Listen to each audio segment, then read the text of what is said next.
En Agricultura estamos presentando Llegó la Hora, con la periodista María José Olea y el académico y analista Álvaro Iriarte. Bien, ya estamos de regreso con nuestro último bloque y ya se encuentra en estudios nuestro invitado, María José.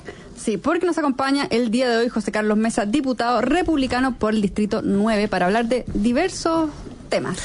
Así es. Bien cargada la agenda esta semana. Harto, imagino, ¿no? Que ustedes que están acá en la radio siempre han tenido harto tema que conversar. De hecho sí, y de hecho por eso invitamos a los que están ahí, donde las papas queman de temas. Y te hemos visto, diputado, muy activo en varios temas, entre otras cosas, desde la Comisión de Trabajo. Sí, eso no sé si lo he contado públicamente, pero una presidencia que no busqué, pero que de repente uno tiene que estar a la altura de la responsabilidad, sí, claro, que tiene siendo parlamentario, y que hasta el momento hemos podido llevar bien, hasta el momento. Yo no sé cómo será en el futuro, pero hasta el momento con una discusión bastante razonable dentro de la comisión. Diputado Mesa, y en ese sentido, ¿les va a tocar a ustedes conocer, me imagino yo, la ley de sala cuna universal? Sí o sí. Sí o sí. Y ahí, ¿por qué no conversamos un poco de esto? Porque creo que ha sido por lejos la noticia de aviso, de impacto social de la semana del que ha anunciado el gobierno del presidente José Antonio. Sí, sin lugar a dudas, yo creo que comparto contigo, Álvaro, que es la noticia, el gran anuncio de esta semana, yo te diría que del último mes del presidente Kast.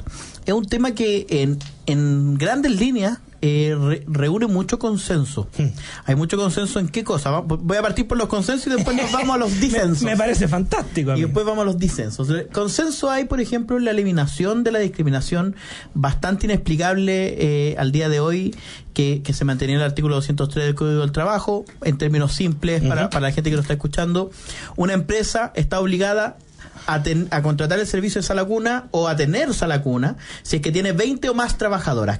¿Cuál es la discriminación? Que todas esas trabajadoras chilenas que estaban en empresas que tenían 19 o menos no accedían al beneficio. Y la peor de las discriminaciones era para aquella mujer que podían contratar eventualmente en esa empresa que tenía 19 trabajadoras y que encarecía mucho esa contratación de la mujer número 19. Entonces, hay mucho consenso en eliminar esa discriminación del artículo 203, porque también las cifras son súper contundentes. Primero, el desempleo femenino es mayor que el desempleo masculino. Y con distancia. Y con distancia, 2 puntos completos. O sea, el desempleo femenino está por sobre el 10%. Pero además, la participación femenina en el mundo del trabajo también se distancia. La participación masculina en el mundo del trabajo alcanza el 70 y algo, casi 80%. Ya. Y el de las mujeres apenas el 50%. Apenas. O sea, del 100% de mujeres que podrían trabajar, solo el 50% lo hace. Y de ese 50% hay un 10% que no encuentra trabajo. Entonces, hay un problema grave que hay que enfrentar. Respecto a la fórmula jurídica de equiparar ahora, hablar de personas y no de padres o madres, sino que aquí padre o madre vamos a tener la misma carga. Indistintamente. Entonces, claro, porque yo decía, vivimos en la misma casa, sí, tenemos los mismos hijos, sí, pero toda la carga se la lleva mi señora, tenemos 3, vamos por un cuarto hijo. Bueno, pero yo también participo de la crianza de mis hijos. Pero por supuesto. Soy también tan responsable. ¿Por qué se encarece solo a la mujer, la contratación de la mujer y la contratación del hombre en edad fértil o padre no se encarece? Aquí también se elimina esa discriminación. Ahí están los grandes consensos. Yo creo que en el fondo el proyecto va a avanzar y va a avanzar bien. ¿Dónde está el disenso en cómo pagamos esto? Ahí está la gran duda. Ya. Esa es la discusión. Sí, y ahí, ¿cómo se está dando la discusión en ese sentido, diputado? ¿Cuál sería el modelo de financiamiento respecto a esto?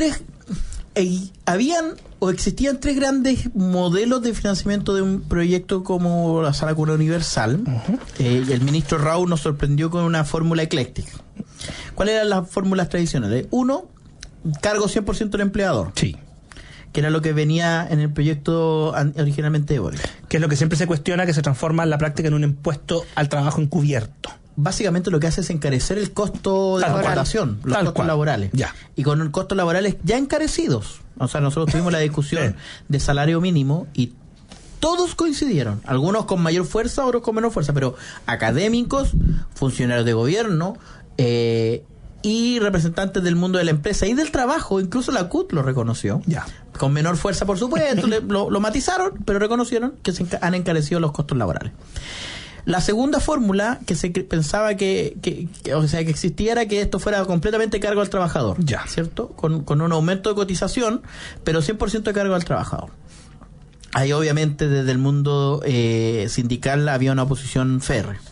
Una tercera fórmula era que esto fuera financiado completamente por fondos generales de la nación, o sea, con subsidio estatal. Ya. Era la fórmula que nosotros hasta antes de llegar al gobierno creíamos que era la correcta. Perfecto, o sea, esa era su definición. Claro, claro, hasta que nos metimos las cuentas del Estado, pusimos root, ¿cierto? Y después pusimos la clave en la cuenta del banco y vimos que no había tanta plata como esperábamos. Y eso generó un problema. Porque no podíamos aumentar los costos laborales. No es políticamente viable ponerle esta carga al trabajador, y no es financieramente viable que sea financiado por el Estado. Y ahí es donde sale esta propuesta del ministro Raúl, que dice, bueno, recurramos a los fondos del Fondo de Seguro de Cesantía. ¿Por qué? Porque ese fondo hoy día ha terminado siendo una política pública tan exitosa que, pagándose todos esos seguros de cesantía que se tienen que pagar, el fondo todavía tiene una holgura gigante de casi 14.000 millones de pesos. O sea, 14.000 millones de dólares, perdón. Es una cifra que es plata que está ahí, que está trabajando, por supuesto, que genera rentabilidades, y que nosotros nos preguntamos, entonces quizás podemos recurrir a una parte de esos fondos. Esto puede llegar a tener repercusión en los montos del seguro de cesantía. La idea es que no. Okay. Que se garantice que los montos que hoy día reciben los trabajadores que tienen que operar su seguro de cesantía los sigan recibiendo.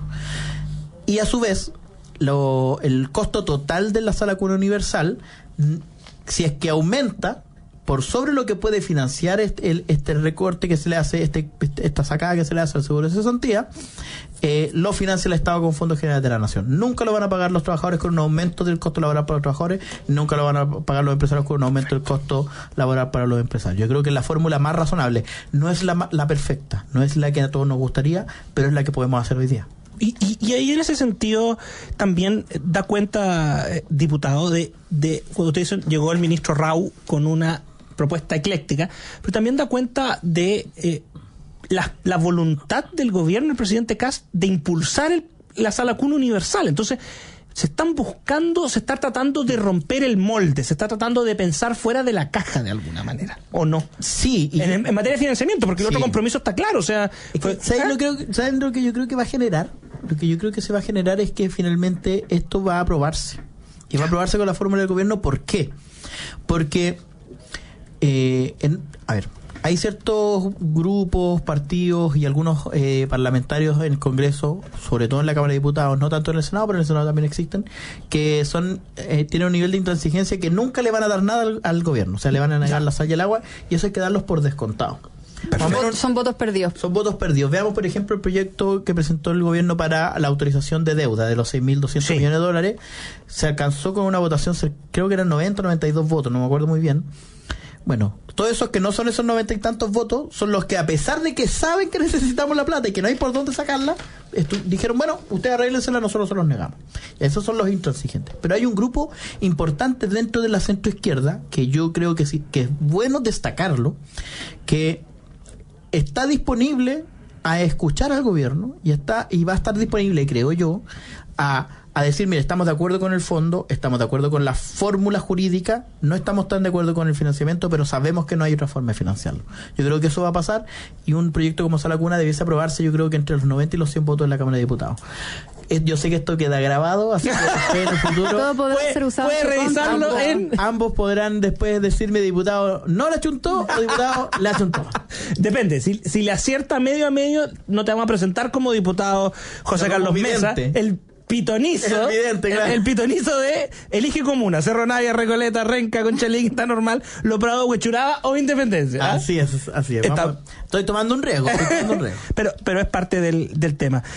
Diputado, y en ese sentido, para ir avanzando en la conversación, porque también queremos hablar de otro tema, pero en ese sentido, ¿cree usted que esto podría generar un efecto a largo plazo, por ejemplo, en el tema de la natalidad, que es un problema para Chile, que tiene implicancias no solamente sociales, humanas, sino que también hay un tema de tasa de recambio, hay un tema de laborales, económico, sostenibilidad fiscal? ¿Cree usted que esto podría también ir en esa línea? Porque eliminar la discriminación entre hombre y mujer por el tema de la sala cuna, sin lugar a dudas, sería una verdadera revolución. Sí, y pensemos que la norma del artículo 203, que tanto he criticado yo acá y que tanto he criticado mucho, una norma que tiene más de 100 años. Claro, en 1900, ahí el ministro lo explicaba, en 1917 creo, cuando se establece esta norma era súper razonable, pero en 2026 ya no tanto. No. El problema de la natalidad en Chile es un problema muy profundo, que es un problema que yo creo que tiene raíces en una cuestión cultural al final. Hay muchos temas que se tocan. Evidentemente el tema de la sala cuna es una forma de enfrentarlo, pero yo creo que es una forma muy tangencial, porque es un problema para el que tiene el hijo, no para el que lo quiere tener. Claro. El que está en edad de tener hijos y biológicamente o físicamente puede tenerlos y elige no tenerlos, yo creo que muy probablemente el tema de la sala cuna sea un problema de cuarto o quinto orden. Claro, no es prioritario. No es prioritario para tomar la decisión de ser padre. Exacto. Entonces pasa por otras cuestiones, pasa pasa por cuestiones culturales. Aquí yo sé que voy a tener detractores con lo que voy a señalar, pero es evidente, para mí por lo menos, cuando vivimos en una sociedad que de alguna manera criminaliza un poco el ser madre. O sea, cuando se dice, bueno, una vez que tú estás embarazada, tú puedes escoger seguir con ese embarazo o no. Cuando se dice, por ejemplo, que les corta la vida a las mujeres, la vida laboral. Bueno, ahí efectivamente un tema como sala cuna hay que parar los costos de contratación de hombres y mujeres de ayuda. Pero es una cuestión muy profunda que no me encantaría creer que la sala cuna universal va a ser la solución, pero creo que es un problema mucho más grande que este, y yo por eso valoro el esfuerzo que está haciendo el gobierno, particularmente la ministra María Jesús Wolf, con la comisión Renace, sí. Y creo que hay que mirar otras expectativas. Mira, ayer casualmente tuvimos una comida con la embajadora de Hungría, doña Edith Bucci. Hungría era un país que hace 15 o 20 años tenía el mismo problema que nosotros. En cuanto a crisis de natalidad. Lo enfrentaron. Pero lo primero y hablamos de este tema con el embajador, y lo primero que nos dice sobre este tema, los resultados se van a ver en 15 años. Claro. O sea, no los vamos a ver ahora, ni el próximo gobierno. En 15 años recién los vamos a ver. Y aún así, revertir una tasa de natalidad tan negativa como la chilena, 0,99. ¿Qué significa eso? Que por cada pareja, o sea, por cada hombre y mujer, cada mujer en edad fértil nace 0,9 hijos. Cuando la tasa de reemplazo es 2,1. O sea, estamos a más del doble de distancia. Entonces es un problema que es de largo aliento solucionar. Estamos conversando con el diputado José Carlos Mesa, diputado republicano por el Distrito 9. Diputado, queríamos trasladarlo a otro tema muy grave que se ha tomado la agenda durante los últimos días, que tiene que ver con el informe de la Contraloría que dio cuenta de este ingreso de cientos de niños haitianos a Chile en 2025 mediante los vuelos charter a través de procesos de reunificación familiar, sin acreditar una relación efectiva entre los menores y los adultos que los acompañaban, y que de esos menores no se tiene rastro. Queríamos preguntarle ¿cómo es posible que esto suceda y cuál es la gravedad de todo esto, considerando que no fueron ingresos irregulares por la frontera, como suele ocurrir, sino que autorizados por el propio Estado? ¿Cuál fue el mecanismo que se burló o la falla del sistema? Hasta el momento se sabe. Claro. Sí, porque esto está en etapa de investigación. Y ahora, mientras venía para acá, a la radio, venía leyendo que el cónsul de Chile en Puerto Príncipe, en ese momento en Haití, en esa fecha, fue citado a declarar en calidad de imputado. No te puedo creer. E hizo uso de su derecho a guardar silencio. No respondió ninguna pregunta. Entonces, esto pinta mal. Se ve mal. Se ve muy mal. Yo he sido muy cuidadoso, he estado en varios medios de comunicación y he sido muy cuidadoso siempre a hablar de presuntas redes de tráfico, de eventuales delitos, porque uno tiene que ser bien cuidadoso, pero aquí el río suena muy fuerte. Y yo creo que pasa por tres ejes. Ya. Primero, aquí, a mi parecer, muy probablemente vamos a encontrar una red de tráfico de personas y tráfico de niños en particular, macabra. Eso es lo primero. Lo segundo, probablemente encontremos también una red de corrupción en los controles en el aeropuerto, que se dejó penetrar por esta banda o estas bandas criminales. Y tercero, evidentemente, para mí al menos, hay una vulnerabilidad institucional. En el momento en que, por ejemplo, el director del Servicio de Migraciones puede decidir: vamos a dejar que ingresen con los papeles fotocopiados. Pero claro. Flexibilizar los criterios de ingreso. Flexibilizar los criterios de ingreso. Salió hoy día en la segunda una nota en donde hablaban que el Frank Sauerman, cuando era diputado, votó a favor de un proyecto de resolución que pedía justamente flexibilizar estos criterios de ingreso para la reunificación familiar en el caso de los niños haitianos. O sea, el caso que estamos analizando. Y me lo manda un buen amigo nuestro. Un buen amigo nuestro, después te voy a decir quién. Ya. Y le digo yo: ¿cómo voté, po? Revisemos cómo voté. Afortunadamente voté en abstención. Fui de los que no estuvo por aprobar esa resolución. Pero aquí, y yo sé que lo que voy a decir va a pisar callo en muchos lados, pero lamentablemente hay que decirlo. Esta es la prueba final, creo yo, de que el buenismo en estas materias es nefasto. Aquí no hay que ser buenista, aquí hay que ser mal pensado. Por definición. Por definición.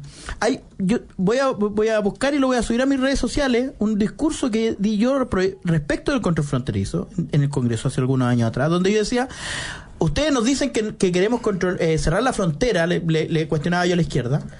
Dicen que queremos cerrar la frontera porque somos xenofóbicos, porque no queremos al extranjero, por esto. Claro. Todo lo contrario. Cuando nosotros decimos que hay que tener controles fronterizos estrictos y que hay que combatir la inmigración ilegal, es porque queremos proteger los derechos de esos que son trasladados de forma ilegal, manejados por bandas de crimen organizado y quedan a merced y el Estado no los protege. Exacto.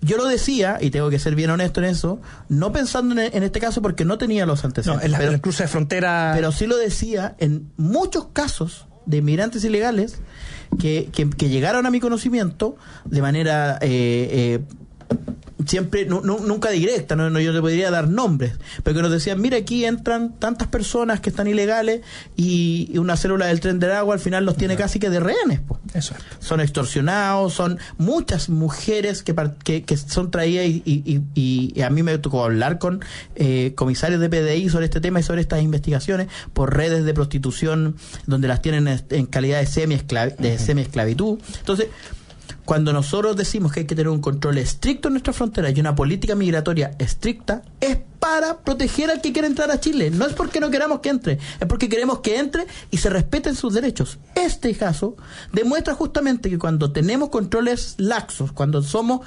permisivos en materia migratoria, los únicos que pierden son los que están más desprotegidos. Exacto. Diputado José Carlos Mesa, diputado del Partido Republicano por el Distrito 9 de la Región Metropolitana de Santiago.